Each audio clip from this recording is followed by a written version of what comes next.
We are known for aura cleansings, cord cuttings, chakra clearing and chargings, house clearings and blessings. I also work with animals. I'm not much of a speaker. Right. Okay. I also make shaman battle pendants, and they were based on my original one, and everybody wanted one, so I started making them, and it's grown to 10 different kinds now. And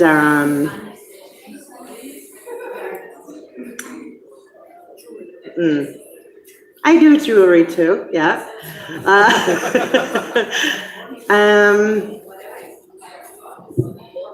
No. I've been a shaman now about,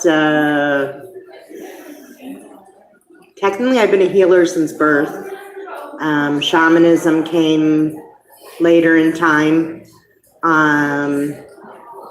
I also learned Reiki and pranic healing. And our shaman teacher was African Sangoma. He was Celtic and what was the third one? And Native American. And I myself am Blackfoot American. So it's just been in my blood.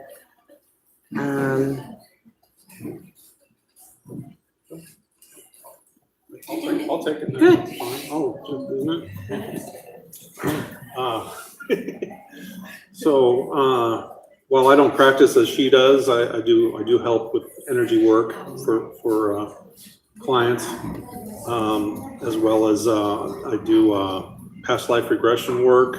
So I put people under and try to explore what karmic baggage they may be carrying into this life that they're unaware of, which does happen, and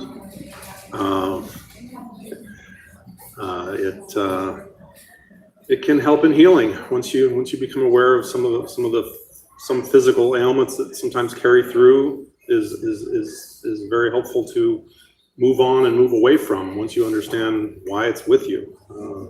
For example, a throat condition. There was a woman who was actually strangled in a previous life and still had a throat condition that was carrying through, and she just never understood why it was such a problem. So becoming aware of it helped her move away from it in subsequent years. So that's the way it works. Also, in that state of mind, there's some somnambulistic level of your subconscious. You are basically able to communicate with the higher self, which is a much simpler level of communication that can clarify more of situations that you decided to come in as part of your bigger plan for your visit this time around. And so some people get answers to that. Sometimes people want to know,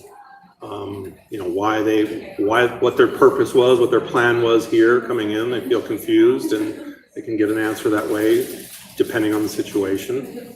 So it's a therapeutic way of kind of getting a little inside track on what's really going on with you. So, are we out of time yet? Any questions? Who trained you? Me? Yes. And then you. On the we were both trained. We were both trained by the same shaman, but as far as the past life regression, that came from Dolores Cannon. She is no longer with us in this world, but I was able to meet her received training a number of years ago now. And so she pioneered the practice of it. It's more or less what I follow.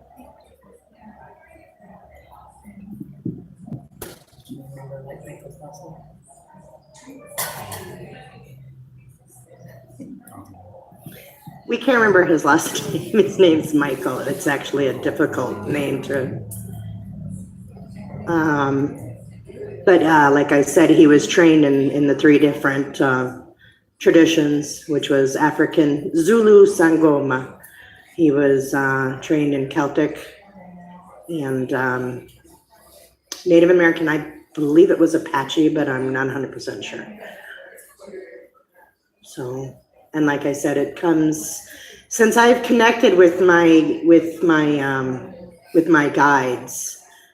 It's the training and my teaching has gone far beyond my original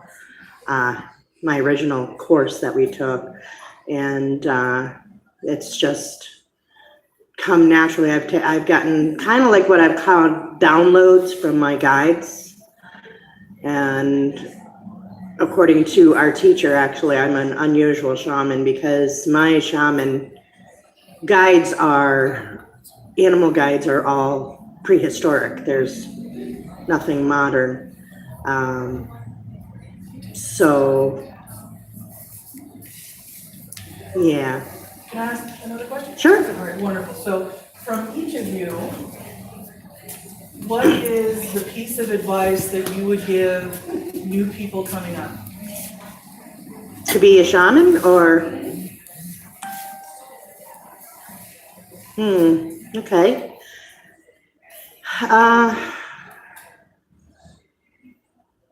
Love and trust yourself. Look inside.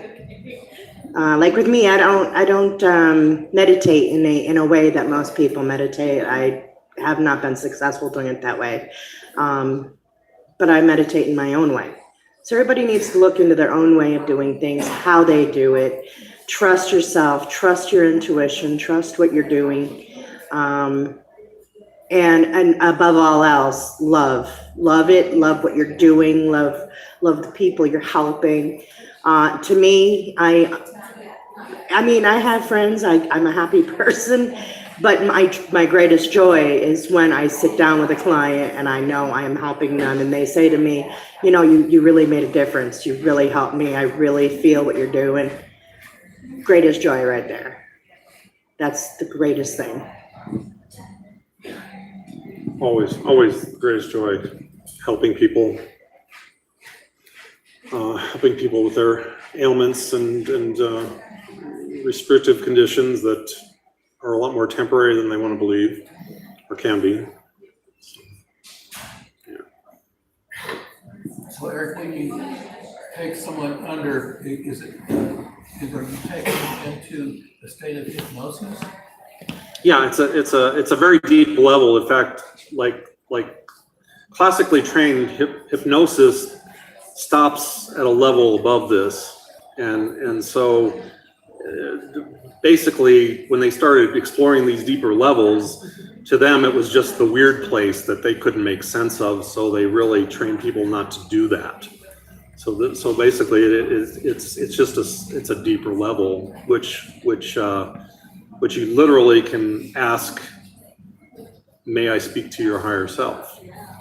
And what's intriguing is that there are body ailments that we have that where our higher self is trying to communicate to us, and it really has this sort of like first grade vocabulary of communication, and for example, if you're not moving forward in your life as you should be doing for your life plan or whatever, you're going to start seeing ailments in those areas of forward movement, maybe bad knees or ankle or a hip problem or whatever might surface, and that's the reason your subconscious is saying, light a fire under your butt, get going, move,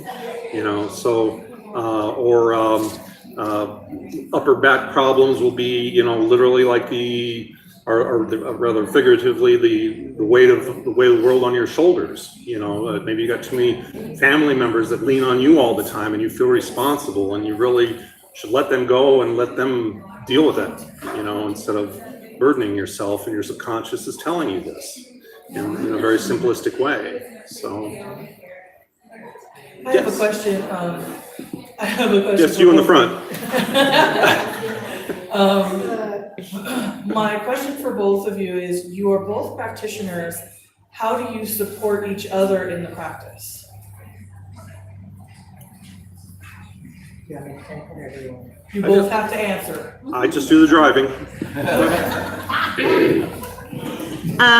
Eric is, he is a shaman. He doesn't resonate with the healings the way I do, but when I need, somebody is calling for more strength or more energy, I call him in.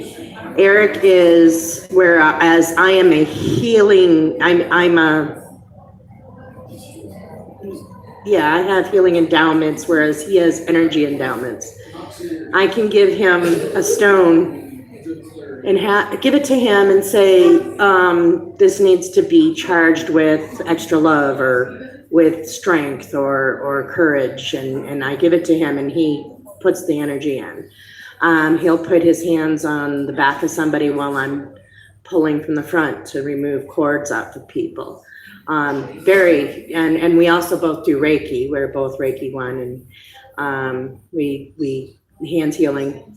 So very much so. It's just he wouldn't normally, if somebody comes and so I want to see a shaman, it would be me doing the healings with him assisting. He won't be the one like on his own doing it. He's more of a charger and backup, yeah. Is that timer gone off yet? 15, I don't think it was 15 minutes. Did you want him to answer too? Or? I do.